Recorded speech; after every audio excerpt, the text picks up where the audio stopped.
In the future, will more people say bonjour than hello?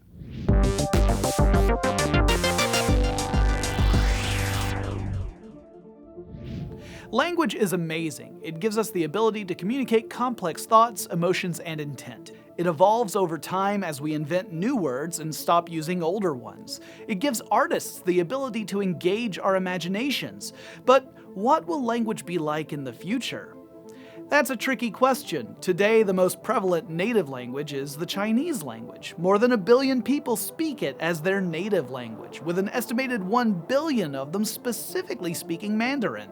But while there are hundreds of millions of people speaking Chinese in China, it's a language that hasn't spread far beyond the country's borders. A comparatively small number of people speak it as a second language. Spanish has more native speakers than English, and many people study it as a second language. That being said, there are places, such as the United States, in which fewer people are studying Spanish than in previous years. The investment bank Natixis conducted a study a few years ago and predicted that by 2050, the most widely spoken language wouldn't be the Chinese language or English or Spanish, it would be French. This isn't because of some sort of Francophile renaissance in Europe, where the French language is slowly losing ground. Rather, French is a language spoken by many people in West Africa. Natixis' prediction is that a stable, developing West Africa will propel French into first place. Bonne chance, French! English is the native tongue for only 360 million people, a tiny amount compared to China, but more than 500 million other people speak it as a second language. It's become the language of business and travel. You may even have had the experience of traveling to a foreign city in which the citizens speak English as a second language more adeptly than some native English speakers can manage. According to the Washington Post, English is spoken in 101 countries, making it the most popular language by country, but not necessarily by population. The runner-up is Arabic, which is spoken in 60 countries. Speaking of English, the use of it throughout the world has given rise to new interlanguages. These are mixtures of two languages together. Grammar, vocabulary, and sayings can be intermingled into a new means of communication.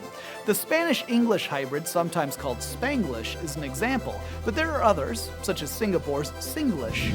Linguists have also noticed how dominant regions are displacing local dialects. For example, in the UK, the slang of London has started to displace the regional slang in the surrounding towns and cities.